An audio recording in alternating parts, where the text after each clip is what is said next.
Hey YouTube family, Paul here, Paul Phillips Fix. Today I got a '07 VStar 1100. These bikes have bad starter clutch assemblies in them. I heard it's very common for them to fail, and Yamaha did not want to do a recall. I got started on a couple of things already. First things that have to come off are the foot pedal or the floorboard, whichever you have. Those are 14mm bolts, 14mm bolts on the kickstand, and the kickstand safety switch here, that's Phillips head screws. I'm going to take that off and cut that zip tie in the back. That way I can remove the kickstand without having to worry about where that safety switch is connected to. Then I got to get into the clutch cover here and disconnect the clutch cable. So that's where we're at so far. First thing first is drain the oil. That's a 17 mil right up under there. I hope you can see the oil drain plug there. If you got a real meaty ratchet, you're not going to get in there. I couldn't even get in there with a ratcheting combination wrench, but my Craftsman ratchet made it in there to get that 17mm bolt out. Take a large flathead screwdriver, make sure these loosen up. When you reinstall these, lubricate the O-rings on there so they don't get damaged. Alright, that's where we're going so far. Be back. One thing I did want to mention for you guys, if you look closely on this transmission shaft, there is a little dimple, like a punch mark. I don't know if you can see that there. You got to make sure you note where that lines up on that shifter. Alright, mine was right to the top, left side. I took photos of it, so I know where that goes. To get that out, you got to remove that little 10mm bolt that goes through. That's got to come all the way out, and you might have to spread that a tiny bit with a large screwdriver or a chisel. Just give it a light tap. Don't go beating on it, because you don't want to beat on the transmission shifter. Alright, and then you can slide that right off. You got to kind of pull the whole foot peg and that off at the same time. Okay, just something to keep in mind. I was going to pull this clutch cover first, but I see I can't get it off because of this rear cover here.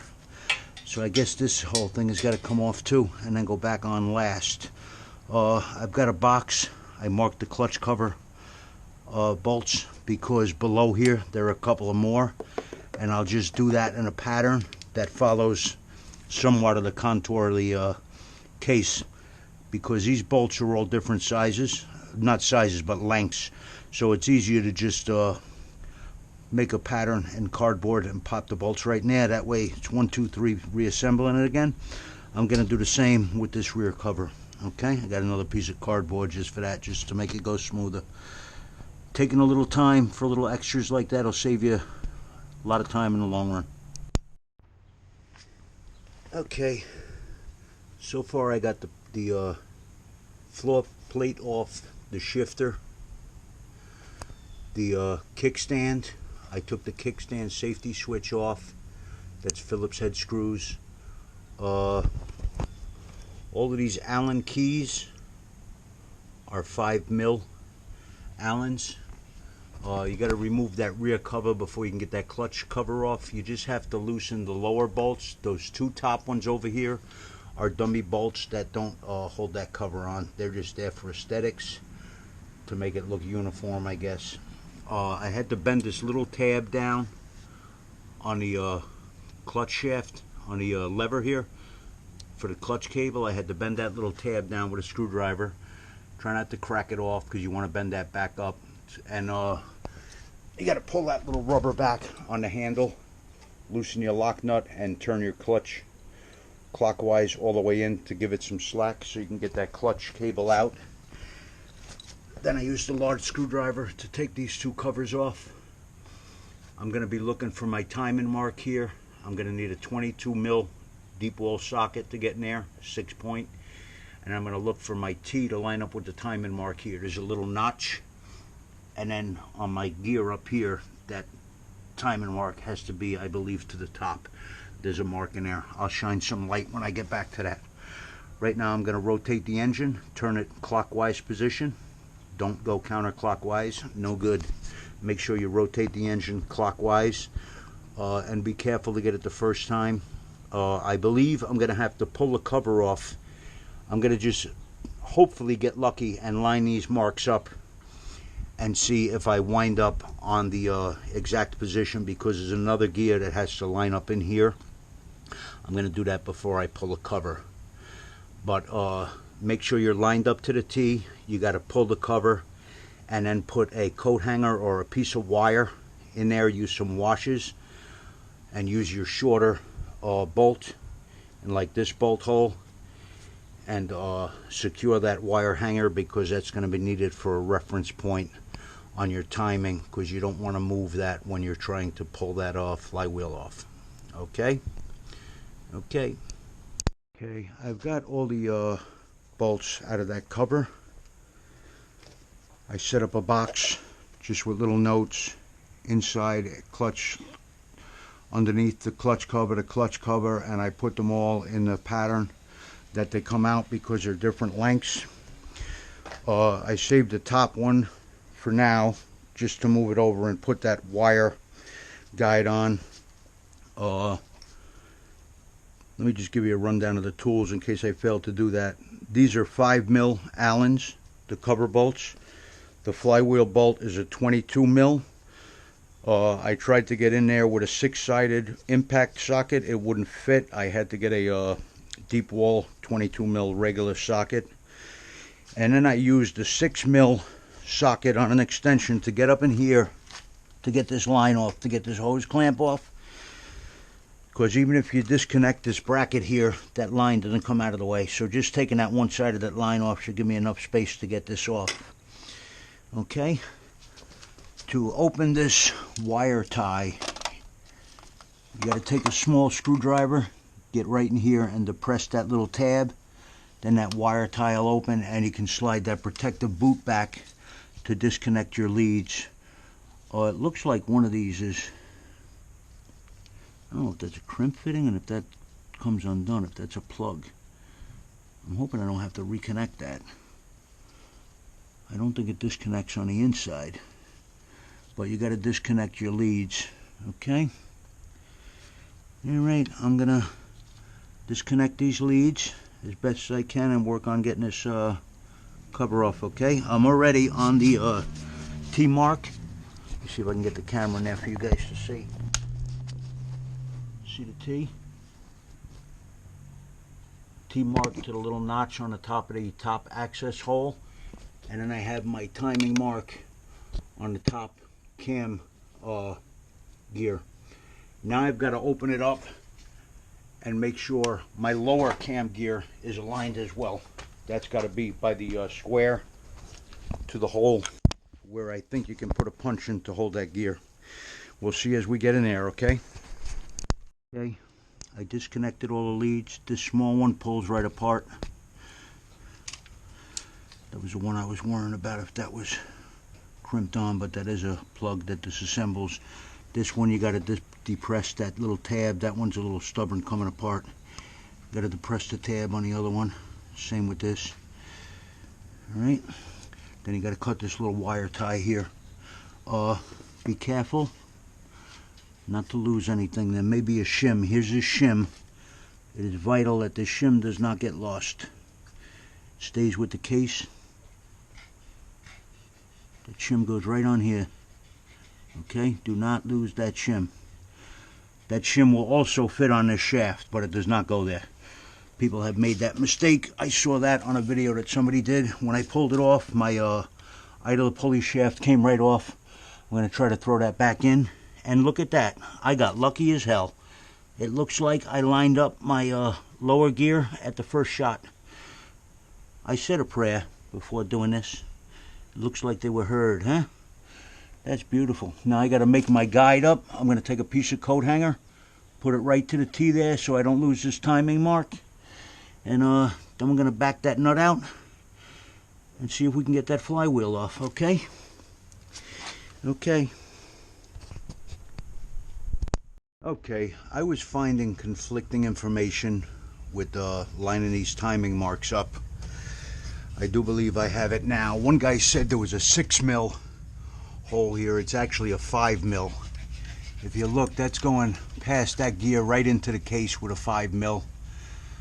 All right, that lines up with that. I'm on the T mark. I'm on the T with my marker, and my top cam gear is lined up on that mark. I hope I'm aiming the camera right here. Let me get in here this way. See that mark right there? Little dimple. It's with that notch on the top of the valve housing, the head. And then we're on the T right here. All right, now I'm going to hook up my puller.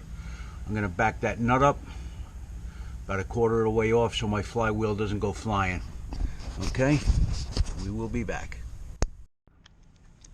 Okay, I got a socket on the end of my wheel puller, my hub puller, because I don't want to split that crank. I heard somebody mention there's a risk of splitting that crank. So I've got the point tip on the puller, but it's resting in the center of the socket that's on backwards. Then the bolts I'm using to pull this are M8 125 by 90 millimeter. That's M8 with a 1.25 thread by 90 millimeter long. Make sure you don't dog those down in all the way, because you could crack the magnets in the back. It's another thing I was told to give a heads up about. All right, I'm going to get my third bolt in, try getting this centered up, and give it a pull. I'm leaving my nut on so the flywheel doesn't go flying. I backed it out where I'm about level with the end of the crank. Okay. Okay, I got my wheel puller hooked up.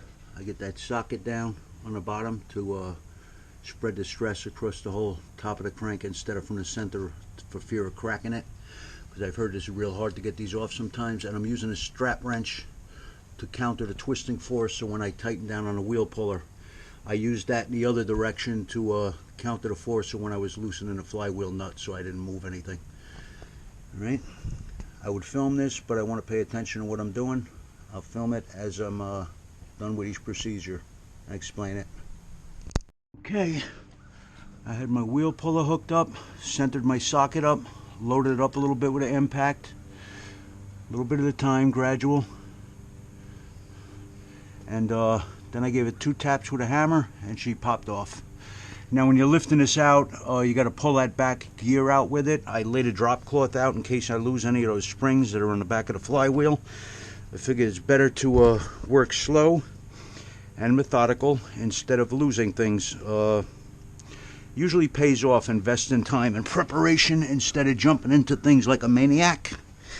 And then the job goes south and you're all screwed up and you lose your timing marks and whatnot, and wind up in a world of shit.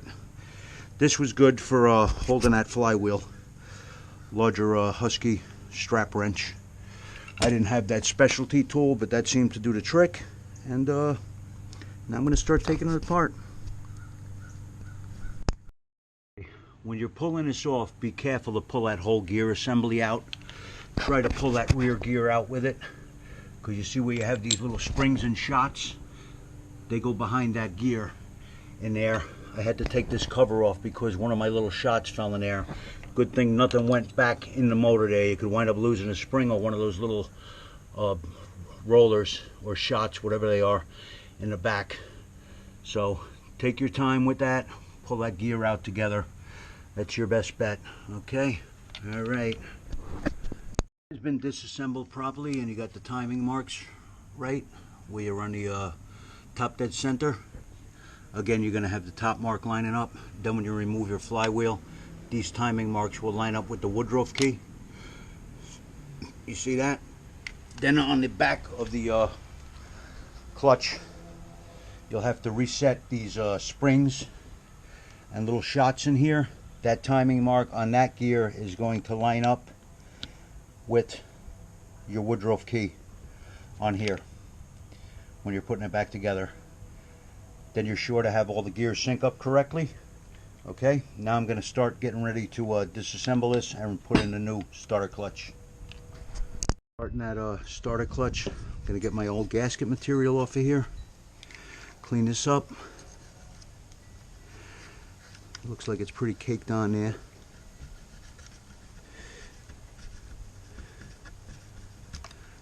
Gonna have to get a razor blade to get that off. That's pretty shitted on there. Alright, just clean the all the gasket material off of your case and off of the case housing on the motor. All right, this is one of the tedious things you're going to have to do to kill a lot of time. Scratching off every little bit of this gasket off of this case. If you don't get this clean, you're going to have oil leaks.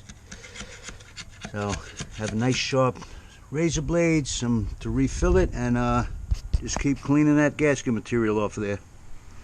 I just got done cleaning the gasket surface on the case and on the motor housing. You can never be too careful with being clean with this stuff. Be careful cleaning this with a razor blade because you can scratch this. The aluminum is soft. It worked fine on the chrome covered case, but on here with a razor blade you got to be careful. I used a small paint scraper and I was careful not to gouge it up. So be very careful in both cases of getting debris in the case cover and in the case here.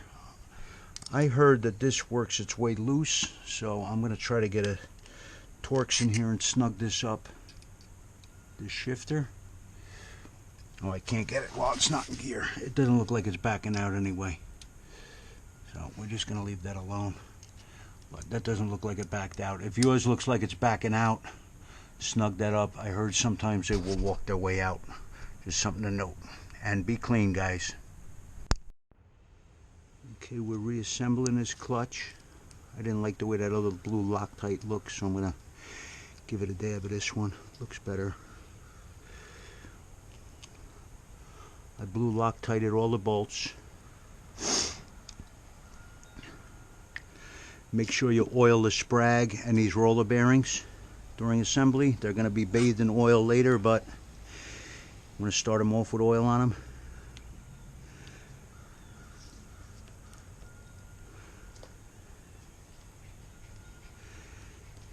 And this is going to go to 104 inch-pounds.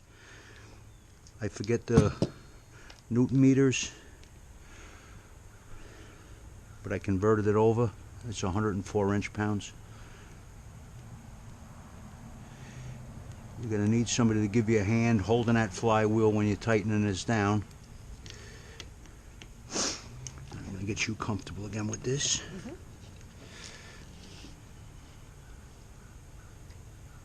Okay.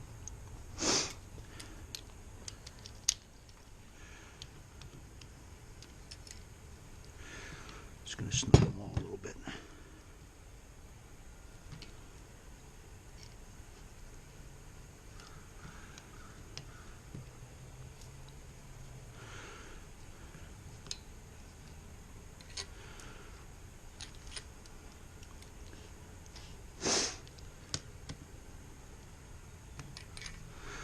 Doing this in a crisscross pattern. I don't know if it's necessary, but it can't hurt.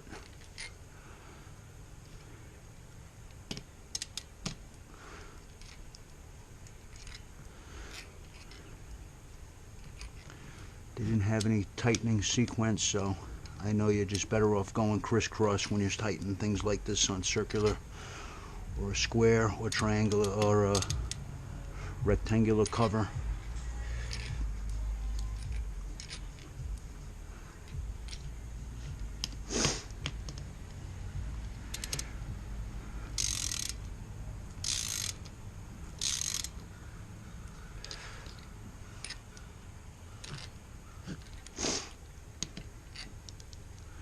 I'd be lost without you, Wendy. I would be. I wouldn't be able to do this by myself. Thank you. I got my faithful helper here. There she is. She doesn't want to be a movie star. You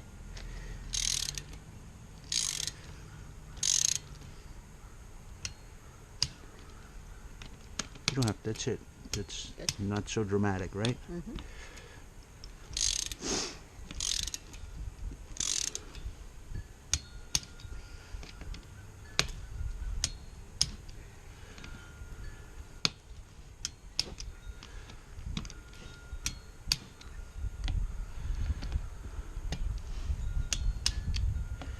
Just gonna go around now, make sure I got all of them.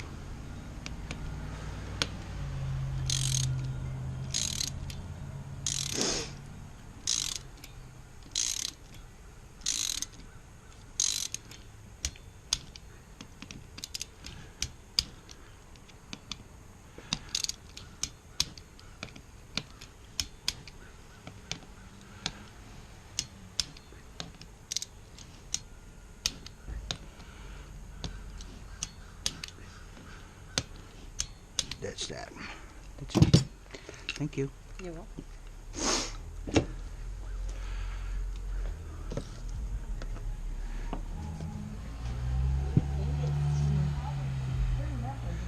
Oil this cage up.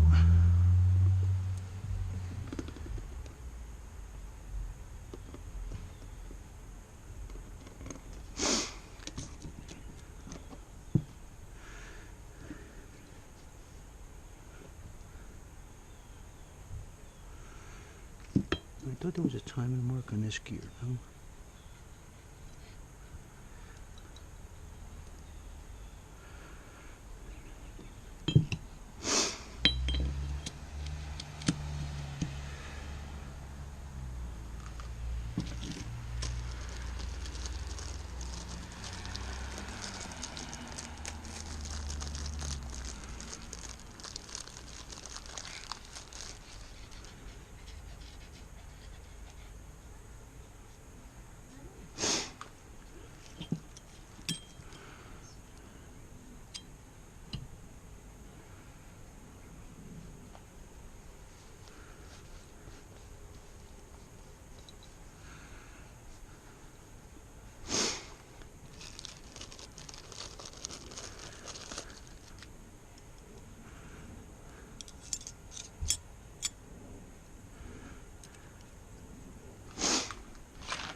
I'm gonna have to get one in there and do the other one on the outside.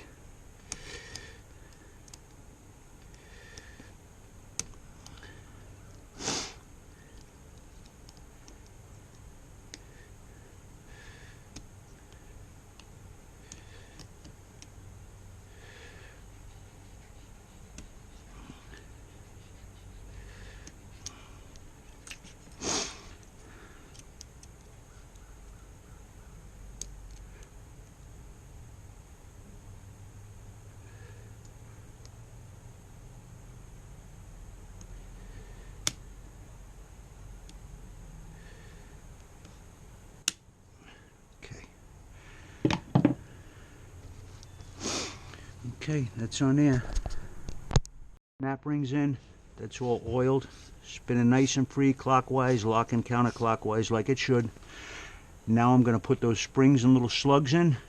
I have a small screwdriver I'm going to try to use to help get this started and slide this in. Now what's important with this gear is, you see where the Woodruff key goes? This timing mark has to be in line with that, or else you're going to have problems. Make sure that's in line. Okay, dropping this gear back in, like I said, that dimple, that timing mark has to be in line with that Woodruff key. What I did is set the springs and the slugs back up, and I took this screwdriver right here. I just used it to get in there and just separate those springs a little bit to get those starters in, and I got that back assembled. Make sure you hold that together firmly when putting that flywheel back in. Now I have to remove the starter motor because I can't get the idler gear situated with that starter motor there. The mesh is too tight. I won't be able to get the shaft back into the motor housing and the cover when it's assembled. So I'm going to pull the starter motor and get that idler gear in place. Okay, with the starter motor snugged on, I was unable to get the idler gear and shaft in the case. I didn't have to completely remove the starter, I just loosened the two mounting bolts. That gave me enough room to get that idler on. Alright, now I've got my flywheel lined up with my timing mark to where the Woodruff key is. Got to hold this gear in, make sure that doesn't come loose, because you'll wind up with the springs and stuff all over the place. It's got to line up to the Woodruff key. Honey, you got to get out of here. Honey. Honey.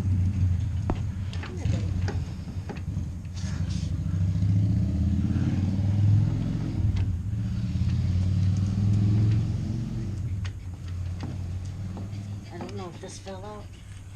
Yes, I just put that there. All right. I got to make sure I'm on the right tooth here. I don't know if it's the idler gear throwing me out. I'm going to not concentrate on filming it because I got to pay attention here. I'm on one side of the mark. I got to make sure which side it's on. I got to check my reference photos. But I think you guys got the idea for reassembly. Okay, I got the flywheel back on. You got to hold that back gear in so you don't lose those springs. Line up your T-marks, slide it on. If you look in the back, you're going to only like half mesh up with those gears. When you start tightening this down, it gives a frightening pop. It is not a pleasant sound. It actually terrified me.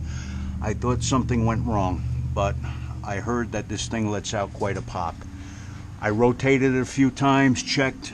You see the timing mark? They all seem to be in the correct place. And this should be a successful job. Now I got to tighten the starter brackets back up, rewire this, zip tie them, put all the connections back, and get that cover on. Make sure you clean up that cover case area thoroughly and don't get any of that debris again in the engine. Again, I stress cleanliness, very important. You don't want any debris in this engine. Microscopic abrasives can cause a lot of damage very quickly. Okay, that's it. I haven't found torque specs on the cover case. I'm going to look further and see if I can find them anywhere. From what I'm seeing, it's just snugging them up, but I'd like to get a torque spec, and I think I'm going to blue Loctite those lightly just to keep them from vibrating loose. Alright guys, that's it, and good luck, take your time, and it's a little bit of a challenge, but with patience and paying attention, you can do it, guys. Have a good one, take care, bye bye. Please like and subscribe, trying to make my channel grow, guys. Bye bye. Final note, in case I didn't mention it, this is 127 foot-pounds, the 22 mil. You're going to have to fashion some kind of holder to hold the flywheel, cleaning the oil off. I use a strap wrench.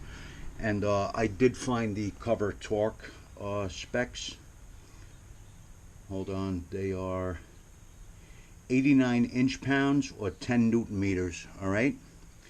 And these three clutch bolts right here, on the inside of the clutch where the lever is, those have to be sealed with silicone sealant. Okay, that's it for wrapping it up. If you took it apart, you know how to put it back together if you're paying attention. Have a good day, guys. Bye bye. Hopefully this is useful information to you. I just wanted to give you some torque specs. The cover torque specs are 10 Newton meters or 89 inch-pounds. The shifter bolts, for the shifter retaining bolt that goes through it, is 10 Newton meters or 89 inch-pounds, and the side stand, the kickstand, is 64 Newton meters or 47 foot-pounds. I'm thinking that the floorboard is also 47 foot-pounds as well. Okay? Good luck, guys. Bye-bye.